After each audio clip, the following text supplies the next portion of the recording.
Disperse के ऊपर जो अब्जॉर्ब है वो निकल रहा है। तो जो मेरी बात समझे, जो डिस्पर्शन मीडियम में पॉजिटिव नेगेटिव पढ़े हैं, मैं गलत बोल गया था, जो डिस्पर्शन मीडियम के ऊपर पॉजिटिव नेगेटिव पढ़े हैं वो इन इलेक्ट्रोड की ओर अट्रैक्ट हो जाएंगे, पॉजिटिव भी निकल जाएगा, negative. This is called as electro dialysis. Next हम प्यूरिफिकेशन करते हैं by ultra filtration. Ultra filtration, देखो बेटा, अल्ट्रा फिल्ट्रेशन का क्या मतलब है कि सपोज ये आपका कोलाइडल सोल्यूशन है, ये कोलाइडल सोल्यूशन है। आप कहते हो सर मैं फिल्टर कर लेता हूँ इसको, ये फिल्टर पेपर लेता हूँ, है नॉर्मल फिल्टर पेपर लेता हूँ, इसको कोलाइडल को डालूंगा तो कोलाइडल के पार्टिकल ऊपर रह जाएंगे और जो डिस्पर्शन मीडियम नीचे आ जाएगा, प्यूरिफिकेशन हो जाएगी। लेकिन नहीं हो पाती, पता है क्यों? जो कोलाइडल के साइज हैं वो छोटे हैं, नॉर्मल फिल्टर पेपर के पोर से निकल जाते हैं। जैसे आपका मिल्क है, ये मिल्क है, मिल्क को घर जाके फिल्टर करना, मिल्क सारा का सारा फिल्टर पेपर से निकल जाता है, तो आप नहीं फिल्टर पाए, फिल्ट्रेशन नहीं कर पाए। लेकिन हम देखो एक फिल्ट्रेशन करते हैं, that is called ultra filtration. What is ultra filtration? ये आपका कोलाइडल सोल्यूशन है, ठीक है, फिल्टर पेपर लेते हैं, उस फिल्टर पेपर को इसके बीच में डिप करते हैं, डिप कर दिया। आपको मालूम है फिल्टर पेपर के पोर्स हैं, कोलाइडल में जो कोलाइडल पार्टिकल है उसके बीच में डिस्पर्स्ड पार्टिकल है, डिस्पर्स्ड पार्टिकल मूव करता है और उस पोर्स में जाके स्टिक कर जाता है। जितने भी उसके पोर्स हैं उसमें कोलाइडल पार्टिकल जाके स्टिक कर जाते हैं। यानी कि समझ लो ये आपका पोर था, पोर का साइज था किसका? कोलाइडल, ये कोलाइडल साइज है, और ये फिल्टर पेपर का जो पोर है वो ये पोर है, ये पोर है, ये कोलाइडल जाएगा उसके ऊपर जाके ऐसे फिक्स हो जाएगा। अब मेरी बात समझो, ध्यान से सुनो फिर। ये फिल्टर पेपर है, ये फिल्टर पेपर है, ये हमारा फिल्टर पेपर रखा हुआ है, इसके बीच में ऐसे पोर्स हैं, पोर्स हैं। तो हमने किस में रखा? कोलाइडल सॉल्यूशन में। कोलाइडल सॉल्यूशन में क्या कोलाइडल पार्टिकल पड़े हैं? वो कोलाइडल पार्टिकल ऐसे होते हैं, उनकी कोई डेफिनेट शेप नहीं होती, ऐसे होते हैं। वो कोलाइडल पार्टिकल आएगा, इसके ऊपर अब्जॉर्ब कर जाएगा, है तो ऐसे ऐसे इसके बीच में फिट हो जाएगा।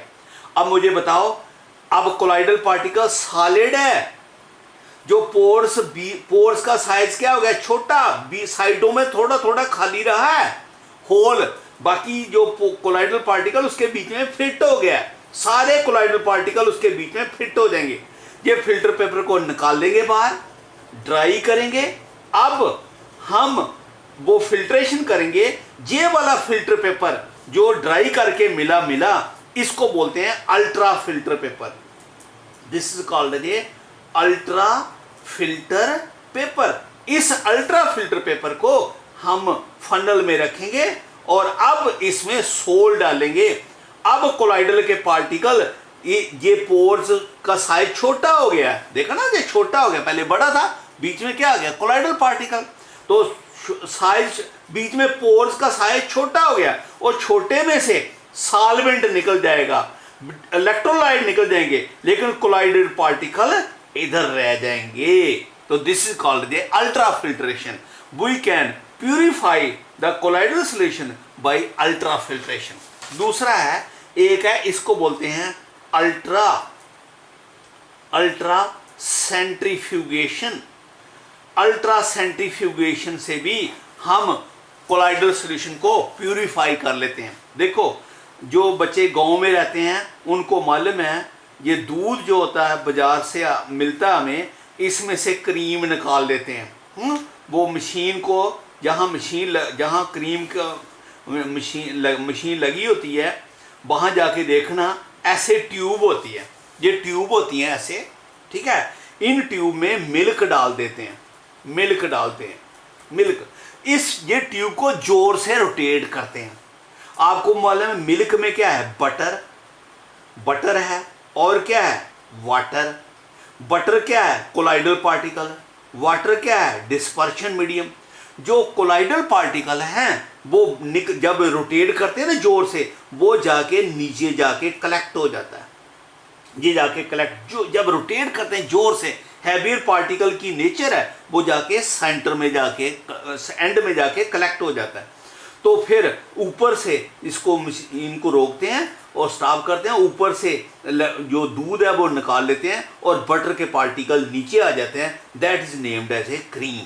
तो this is called a ultra centrifugation.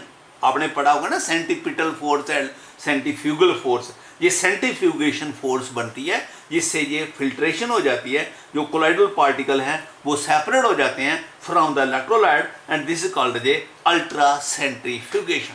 ठीक है, ये एक तो ये बेटा मैंने आपको बताया प्यूरिफिकेशन, कोलाइडल सॉल्यूशन की प्यूरिफिकेशन। अब कोलाइडल सॉल्यूशन की कुछ प्रॉपर्टीज हैं बेटे, प्रॉपर्टीज हैं ऑफ सोल्स हैं। कौन कौन सी प्रॉपर्टी है?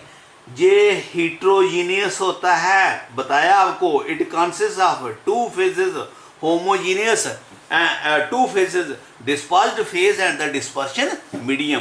तो ये हिट्रोजीनियस होता, होमोजीनियस नहीं होता। दूसरा non setting nature.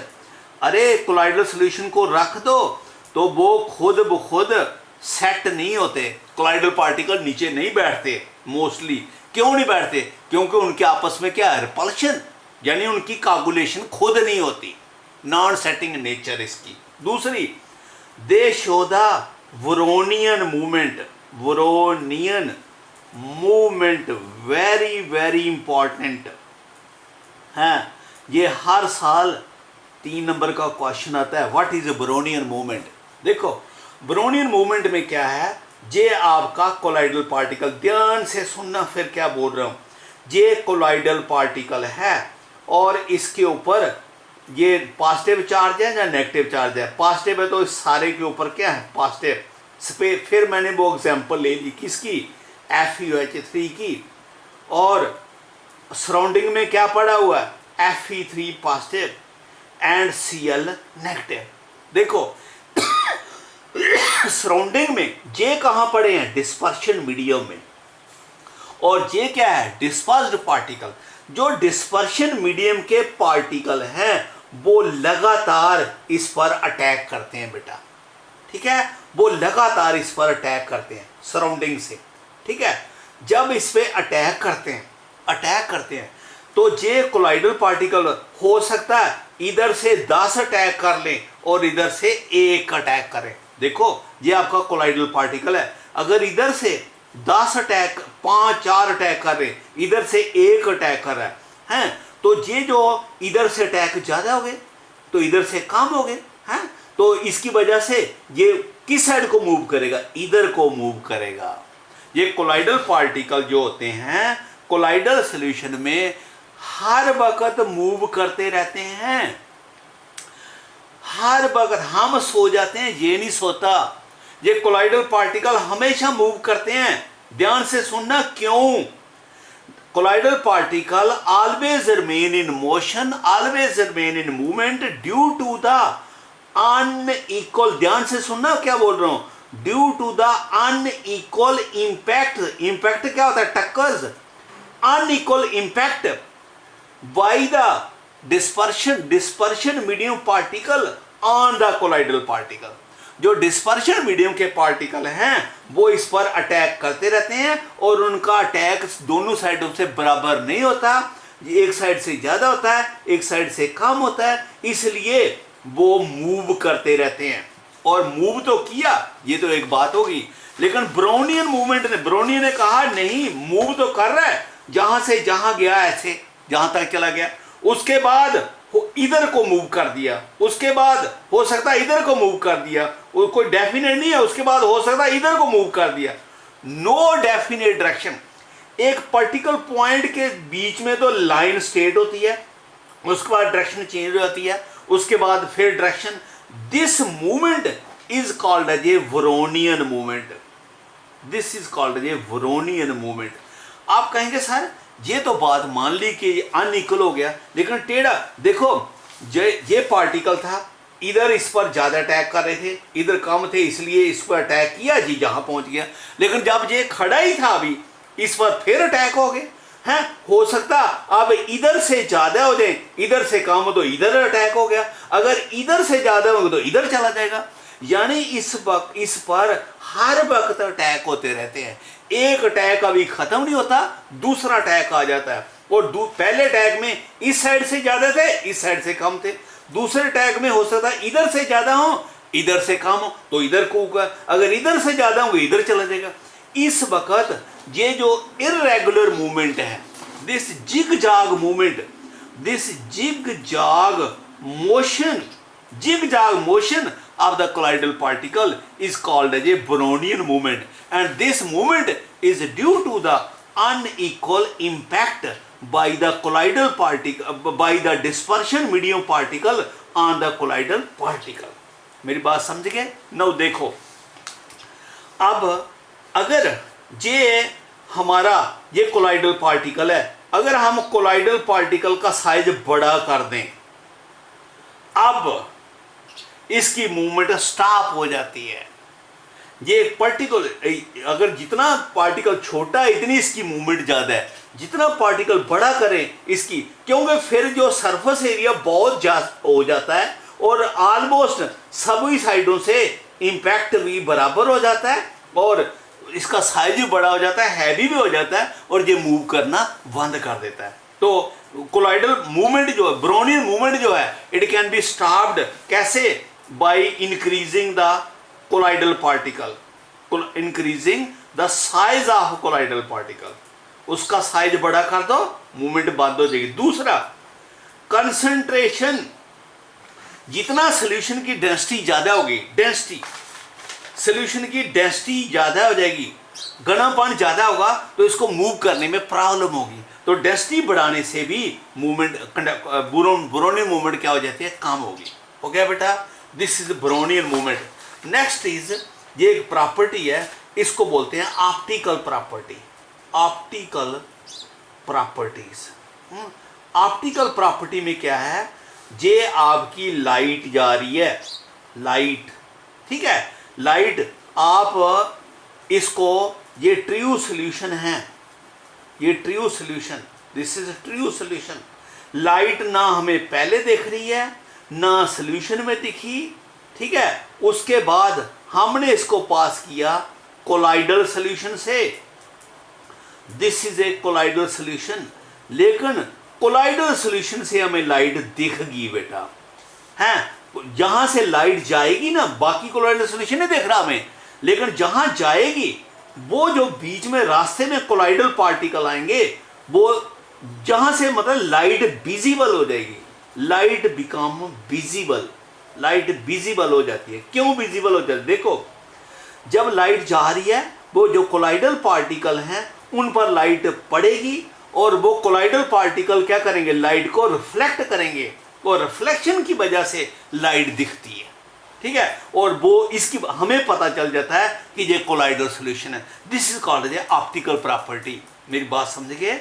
Colloidal solution के जो आपने देखा होगा, जब कभी हमारे घर में सपोज आपका रूम है, ये आपका कमरा है बेटा, है, जहाँ से सूरज की लाइट पड़ती है, इसमें किरण आती है और जहाँ से जहाँ निकल के इधर चली जाती है। देखा होगा आपने, कहीं साइड से रे ऑफ लाइट आती है, इधर से निकल के जाती है।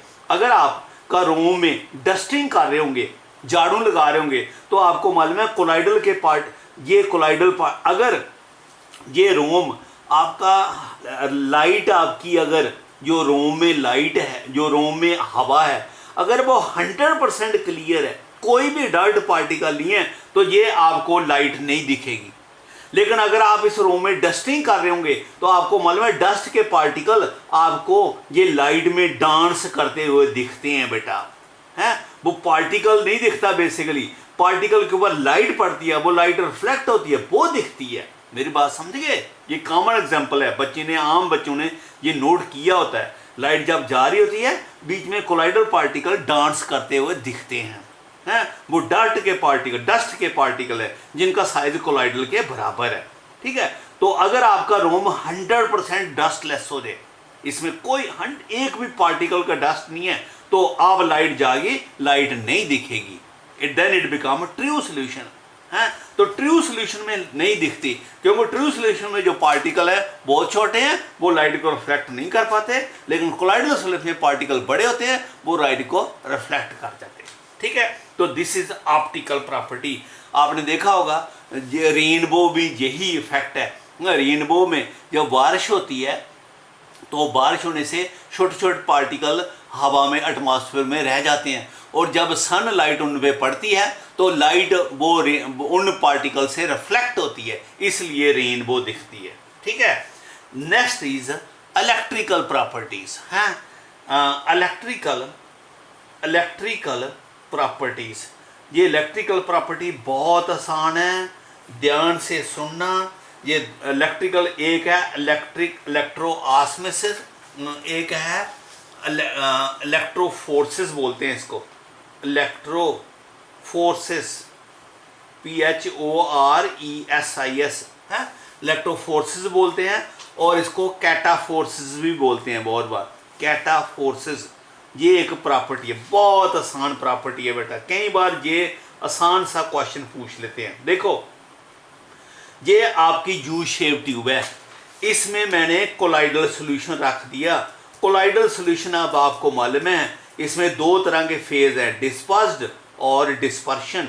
डिस्पर्स पर चार्ज अपोजिट होता है, डिस्पर्शन पर अपोजिट। तो इसमें हम करंट पास करेंगे, दो रॉड रखेंगे, एक नेगेटिव है और एक पॉजिटिव के साथ जोड़ देंगे।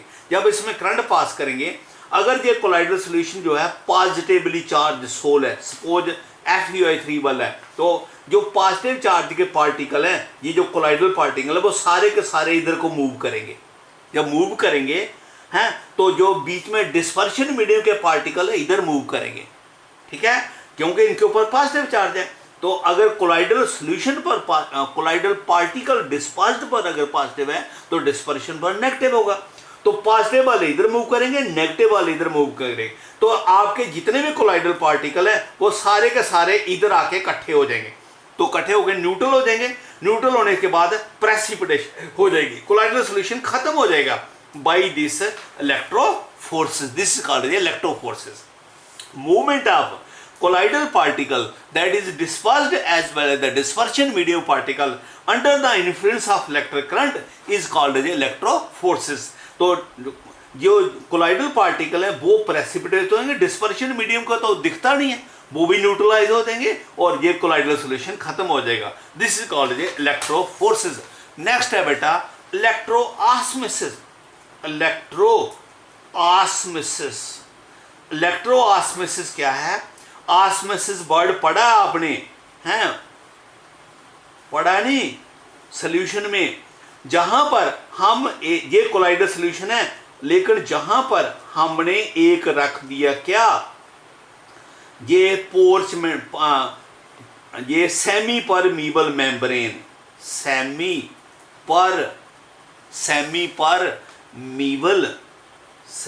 परमीबल मेम्ब्रेन रख दिया, इधर रख दिया, और फिर इसके बीच में क्या डाल दिया? Colloidal solution. ठीक है, और फिर अब इसमें करंट पास कर रहे हैं। ये सेमी परमीबल मेम्ब्रेन है, इसकी क्या प्रॉपर्टी है? ये कोलाइडल के पार्टिकल को पास नहीं करने देता, लेकिन डिस्पर्शन मीडियम पास कर सकता है। डिस्पर्शन मीडियम में जो इलेक्ट्रोलाइट होते हैं वो पास कर सकते हैं। तो व्हाट विल हैपन, जो सपोज नेगेटिव पॉजिटिव आपने करंट पास किया, इलेक्ट्रोऑस्मोसिस डिस्कस कर रहा हूं, तो ऑस्मोसिस क्या होता है? Movement of solvent under the influence of electric current. तो क्या होगा? डिस्पर्शन मीडियम अगर पॉजिटिव है तो वो मूव करेगा नेगेटिव की ओर, तो कोलाइडल पार्टिकल इससे पास नहीं कर सकेंगे। तो movement of dispersion medium under the influence of electric current, what will happen, जहां का लेवल नीचे आ जाएगा और जहां का लेवल राइज कर देगा, क्योंकि सॉल्वेंट मूव कर रहा है एंड डिस्पर्शन मीडियम मूव कर रहा है। तो this movement of dispersion medium particle under the influence of electric current is called as electroosmosis. समझा? This is called as electroosmosis. ये एक प्रॉपर्टी थी। दूसरी प्रॉपर्टी है कागुलेशन। ये तो आपको समझा दिया, कागुलेशन है ये आज कागुलेशन है। कागुलेशन भी बोलते हैं इसको, तो इसको फ्लोकुलेशन भी बोलते हैं, याद रखना, फ्लोकुलेशन भी इसी को बोलते हैं। कागुलेशन कह दो या फ्लोकुलेशन कह दो, you know what is coagulation है। Precipitation of colloidal solution is called as a coagulation है, और कॉल्ड एज ए फ्लक्चुएशन। इसके बाद आगे करेंगे बेटा, ओके।